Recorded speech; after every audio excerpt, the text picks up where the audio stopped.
नमस्कार मित्रों, मैं डॉक्टर राधाकृष्ण। ये सुपर गोल्ड एक्टिव गोरस सॉल्यूशन है, बहुत ही अद्भुत है, बहुत ही प्रभावशाली है। और यदि हम इसकी प्रभावशीलता को, उसकी सक्रियता को बढ़ा लें और तब हम अपने खेतों में, अपनी क्यारियों में, अपनी साग सब्जियों में या फलों में प्रयोग करें, तो उसका प्रभाव हमको तत्काल दिखाई देने लगता है। तत्काल हम इसका लाभ ले सकते हैं। तो आप इसको कैसे प्रयोग करेंगे, आज मैं थोड़ी सी चर्चा इसी पे करूंगा। तो सबसे पहले आप इस डिब्बी में जो देख रहे हो, ये पाउडर के फॉर्म में है।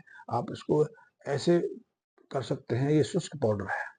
शुष्क पाउडर में हमने उन्हीं जीवाणुओं को संग्रहित करके रखा है और ये कम सक्रिय हैं। सक्रिय तब होंगे जब इनको हम इनका आहार प्रदान करेंगे। आहार प्रदान करने के लिए पहला पड़ाव है वो है कि इनको सक्रिय करने के लिए आप माल्टेज ले सकते हैं, आप सुक्रोज ले सकते हैं, फ्रुक्टोज ले सकते हैं, गैलेक्टोज ले सकते हैं। ये शर्कराओं की अलग अलग किस्में हैं। गैलेक्टोज आप दूध के पाउडर के रूप में इस्तेमाल कर सकते हैं। चाहे तो इसके लिए आप गुड़ की चाशनी का प्रयोग कर सकते हैं, आप मोलिसिस का प्रयोग कर सकते हैं। इनमें से जो भी सहजता से जो भी उपलब्ध है, आप उसका प्रयोग कर सकते हैं। और आपको सीधे से पानी मिक्स करिए, पानी को 48 से 72 घंटे रख दीजिए, ढक के रखिए ताकि उसको ऑक्सीजन ना मिले, क्योंकि ऑक्सीजन मिलने से ये माइक्रोब्स अपना मूल काम छोड़ के ऑक्सीजन सोखने लग जाते हैं। ऑक्सीजन सोख के अपनी ताकत वहां व्यक्त कर देते हैं। तो हम कहते हैं ऑक्सीजन ना सोखें, बिना ऑक्सीजन के सक्रिय रहें, तब इनकी संख्या तेजी से बढ़ती है। और इसी जो 200 ग्राम से कम 200 लीटर के आसपास वो सॉल्यूशन तैयार कर सकते हैं। यदि आपने एक ही कण में प्रयोग करना है, पहली बार प्रयोग करने जा रहे हैं, तो मेरी तो एक अनुभव है, यदि आप खेतों में पहली बार इनको प्रयोग कर रहे हैं तो कम से कम 500 ग्राम 2-3 बार खेतों में प्रयोग करें। 500 ग्राम यदि आप इसको इस्तेमाल कर रहे हैं, ये कोई ज़्यादा महंगा नहीं है, कॉस्टली नहीं है, इसके कोई साइड इफेक्ट नहीं है। तो आप शुरुआत 200 ग्राम से भी कर सकते हैं, शुरुआत 100 ग्राम से भी कर सकते हैं। आपका आपको विश्वास हो जाए, भरोसा हो जाए, आपकी सेटिस्फेक्शन हो जाए, तब उसकी मात्रा बढ़ा सकते हैं। लेकिन कम से कम उसकी प्रतिशतता इतनी होनी चाहिए। आप 100 ग्राम का प्रयोग 200 लीटर के आप कैरी में कर सकते हैं। कैरी किसी भी चीज़ की हो सकती है। मैं तो कहूँगा साग सब्जी में करके देखिए, तो साग सब्जी का परिणाम आपको दूसरे महीने से मिलने लग जाता है। फलों में करके देख लीजिए, आपके पास फलों के पेड़ हैं, उनमें इसका प्रयोग करना शुरू कर दीजिए, तो हफ्ता 10 दिन में वो परिणाम सामने आने लग जाता है, जिसमें पुरानी जो नई कोपले फूटने लगती है, फ्लावरिंग रुक गई या फ्लावरिंग आने लग जाती है, फ्लावरिंग की स्पीड बढ़ जाती है। आप देखते हैं कितना फ्लावरिंग आपका पेड़ हो रहा है। यदि साग सब्जियां हैं तो फलों की संख्या, जो उसमें सब्जियां लगती है, उनकी संख्या गिन के आप सहजता से अंदाजा लगा सकते हो कि इसने कुछ काम किया। हाँ, ये अवश्य है कि हफ्ता 10 दिन में इसको पानी के साथ देना आवश्यक है। तो इसको सक्रिय करने के लिए आप उनमें से कुछ ले सकते हैं। वैसे मैं तो सिंपल सा आपको रास्ता बताऊंगा कि आपने यदि 100 ग्राम स्कोरस का प्रयोग करना है, तो 100 लीटर पानी लीजिए, उसमें 100 ग्राम चाहो तो आप बाल्टी डाल दीजिए, या 100 ग्राम उसमें गुड़ की चाशनी मिला के डाल दीजिए। गुड़ की चाशनी बनाइए, ठंडा होने पर उसको मिक्स कर दीजिए और 100-150 ग्राम के आसपास पे जौ का आटा डाल दीजिए। जौ के आटे की जगह आप चावल का आटा भी प्रयोग कर सकते हैं, गेहूं भी प्रयोग कर सकते हैं, लेकिन सबसे उत्तम है जौ का आटा। जौ का आटा इसलिए कि जौ के आटे में माल्टेज होता है, और माल्टेज ऐसी शर्करा है, वो सहजता से इन जीवाणु को सक्रिय कर देती है। उसमें ज्यादा विलम्ब नहीं आता। तो उसको आप इस सॉल्यूशन को मिक्स करके 48 से 72 घंटे के लिए ढक के रख दीजिए, ताकि ये जीवाणु अपनी संख्या बढ़ा सके, अपनी वृद्धि कर सकते हैं। और उसके बाद आप एक प्रयोग और करके देखिए, वो अति उत्तम प्रयोग है कि जीवाणु तो आपकी मिट्टी में जाके सक्रिय होंगे, वहां कुछ काम करेंगे, कि वहां भी काम करने के लिए इनके पास यही काम है। वो काम है कि अपना विभाजन करना। जैसे आपने देखा कई बार हमारे शरीर के अंदर जख्म हो जाता है, तो जख्म के पीछे जिन इन्फेक्शन रोगाणुओं का हाथ होता है, वो रोगाणुओं का कोई और काम नहीं है। उन इन्फेक्शन कारक जो तत्व हैं, उनका कोई और कारण नहीं है अपनी संख्या बढ़ाना। अपनी संख्या बढ़ाते हैं, जख्म बढ़ता चला जाता है, फिर हम उनको एंटीबायोटिक देते हैं, दवा देते हैं, ताकि वो उनकी सक्रियता घट जाए। ठीक इसी तरह जीवाणु का कोई काम नहीं है। जीवाणु मिट्टी में जाएंगे तो अपनी संख्या बढ़ाएंगे, और अपनी संख्या बढ़ाएंगे, वही हमारे लिए महत्वपूर्ण है। क्योंकि उनकी संख्या से जैसे जो कार्बनिक संरचनाएं टूटेंगी, उनसे कई तरह के पोषक तत्व तो स्वतंत्र होंगे, कार्बन स्वतंत्र होगा। और कार्बन एक ऐसी चीज है जो सीधे सीधे इन पेड़ पौधे फसलों के लिए कोई उपयोगिता नहीं रखती, लेकिन वो एक वाहक है। वो जैसे पुलिस होती है, जैसे पोस्टमैन होता है, पोस्टमैन पोस्ट ऑफिस से आपकी चिट्ठी ढूंढ के लाता है और आपको दे जाता है। पुलिस सक्रिय होकर चोरों को पकड़ती है, थाने लेके आती है। तो ठीक इसी तरह जो कार्बनिक संरचना है, इन जीवाणुओं के कारण कार्बन को स्वतंत्र कर देती है। जब कार्बन स्वतंत्र हो जाता है तो उसके पास कोई और काम नहीं। जितने भी मिट्टी में नाइट्रोजन है, फास्फोरस है, सल्फर है, मैग्नीशियम है, सिलिकॉन है, कार्बन है, जितने भी खनिज तत्व हैं, उनको वहां से पकड़ के और पेड़ों की जड़ों तक ले जाना, ताकि पेड़ पौधे की जड़ें उसको सोख सकें, अपने शरीर में इस्तेमाल कर सकें, शरीर का विकास कर सकें। तो वो करने का काम ये वो करते हैं जीवाणु। जीवाणु अपनी वृद्धि करते हैं लेकिन कार्बन मुक्त कर देते हैं। तो हमें इन जीवाणु के साथ में वो कार्बनिक तत्व यदि मिट्टी में डाल दें, वो कार्बनिक पदार्थ भी यदि मिट्टी को दे दें, तो इनकी जो गतिविधि है, इनका प्रभावशीलता 4 गुना बढ़ जाती है। अकेले कार्बन यदि इन्हीं को प्रयोग करेंगे तो मिट्टी में यदि कार्बनिक तत्व नहीं है तो ये क्या खाएंगे? इनकी सक्रियता फिर धीरे धीरे समाप्त हो जाएगी। उच्च टेम्परेचर में हमने दे दिया तो और इनकी गतिविधि समाप्त हो जाएगी। तो ऐसे में उपयुक्त वातावरण में, उपयुक्त तापमान में, उपयुक्त नमी के साथ कार्बनिक पदार्थों के साथ इसका प्रयोग करेंगे तो इनकी जो गतिशीलता है, इनका प्रभाव है, कई गुना बढ़ जाएगा। तो इसके लिए दूसरा प्रयोग ये है, पहले इसको सक्रिय कर लें। पहले इनको 100 लीटर पानी में घोल के इनकी जो ऊर्जा प्रदाता शक्ति पदार्थ है वो दे दें। जब ये सक्रिय हो जाए 48 से 72 घंटे के बाद, उनके लिए फिर मैं आपको बताऊंगा कि कार्बनिक पदार्थ लें। कार्बनिक पदार्थ गाय का गोबर हो सकता है, लेकिन गोबर 10, 15, 20 दिन पुराना हो, या फिर गोबर खाद हो सकती है, कंपोस्ट खाद हो सकती है, आप उसका प्रयोग करें। इसके साथ में आप अपने घर की रसोई का जो वेस्ट है, जो साग सब्जियों का वेस्ट है, फलों का वेस्ट है, सड़े हुए फल हैं, अंडे हैं, यदि आप नॉन वेज खाते हो, मैं नॉन वेज नहीं खाता, लेकिन हम में से बहुत सारे मित्र खाते होंगे। तो जब नॉन वेज आप घर में बनाते हैं तो उसका बहुत सारा व्यर्थ निकल जाता है, तो उस व्यर्थ को भी उसमें डाल दो, क्योंकि वो भी ऑर्गेनिक पदार्थ ही है। मृत जो जीव जंतु हैं, वो सड़ने के बाद वो भी कार्बन मुक्त करते हैं। तो वो तो खेतों में ये जीवाणु स्वयं कर लेते हैं, लेकिन अब जीवाणु तो बचे नहीं।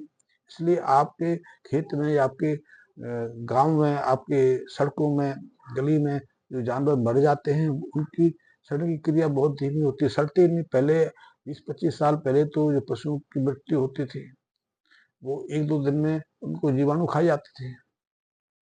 लेकिन अब तो जीवाणु खाते ही नहीं, तो महीनों तक उनकी लाश पड़ी रहती है, बदबू फैलाती रहती है। बदबू ही नहीं फैलाती, कई तरह की बीमारियों का खतरा भी पैदा कर देती है।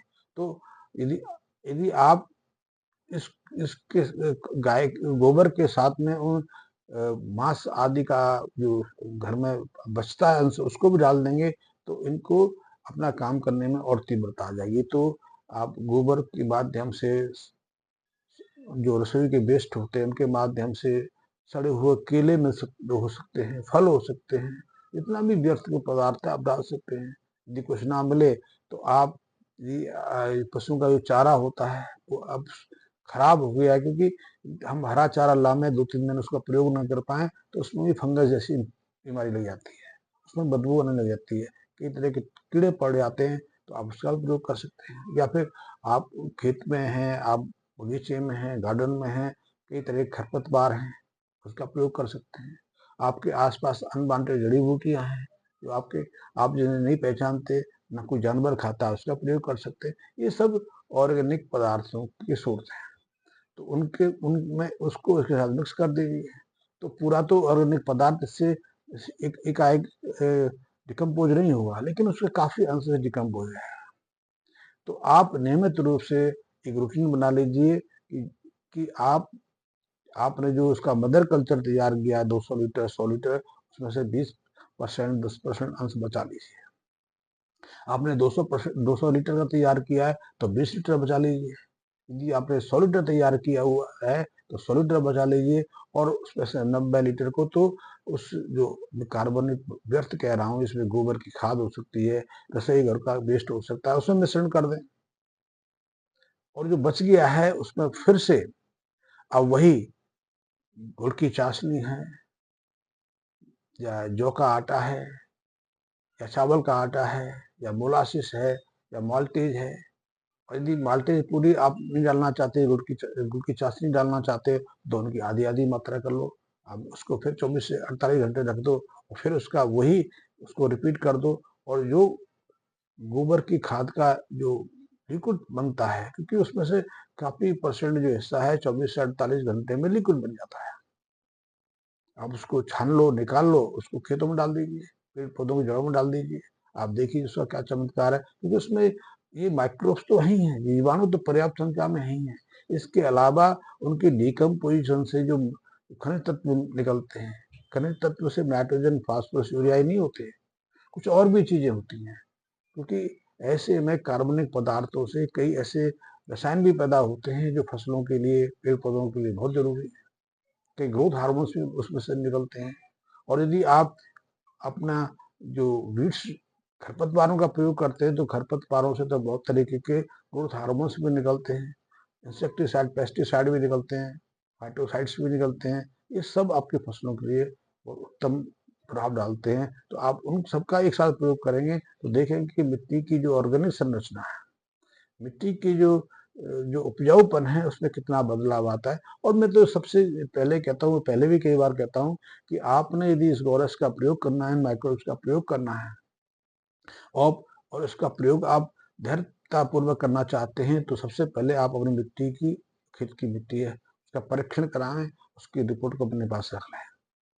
उसके बाद इसका विधिवत प्रयोग जैसे मैं बताता हूँ वैसे करें, और फिर 6 महीने के बाद आप फिर से परीक्षण कराएं।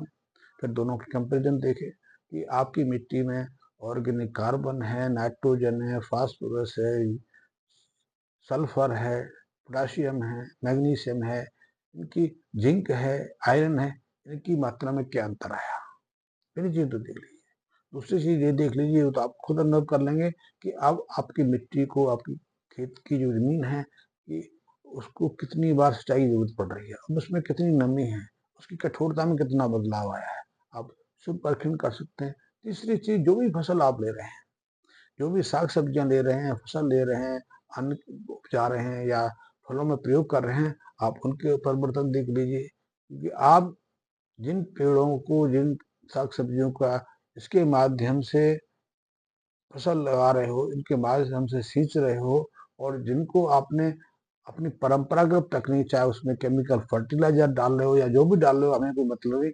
उनकी ग्रोथ देख लीजिए, उनकी फ्लावरिंग देख लीजिए, पत्ते देख लीजिए, पत्तों की संख्या देख लीजिए, हाइट देख लीजिए, उन पे जितने फल फूल हैं उसकी दर देख लीजिए, साथ ही उन पे कितनी साग सब्जियां लग रही हैं, टमाटर के पेड़ पर कितने टमाटर लग रहे हैं, और उससे जो संचित टमाटर है उस पर कितने टमाटर लग रहे हैं, टमाटर का साइज कैसा है, टमाटर से में कौन सी गंध आ रही है, टमाटर का कौन सा स्वाद है, आप सब देख लीजिए। टमाटर नहीं, एक सभी आप साग सब्जियों का प्रयोग करके देख लीजिए। आपको जब संतुष्टि हो जाए, आपको जब भरोसा हो जाए कि ये माइक्रोब्स जैसा मैं कहते हैं वैसा प्रभाव दे रहे हैं, और मैं जो कहता हूँ वो भी सीमित शब्द है, क्योंकि मैं कभी गारंटी कोई चीज बेचने के लिए आपको प्रेरित नहीं करता। मेरा तो, मैंने अब कई बार कहा है कि मेरा तो स्वास्थ्य को लेकर मिशन है।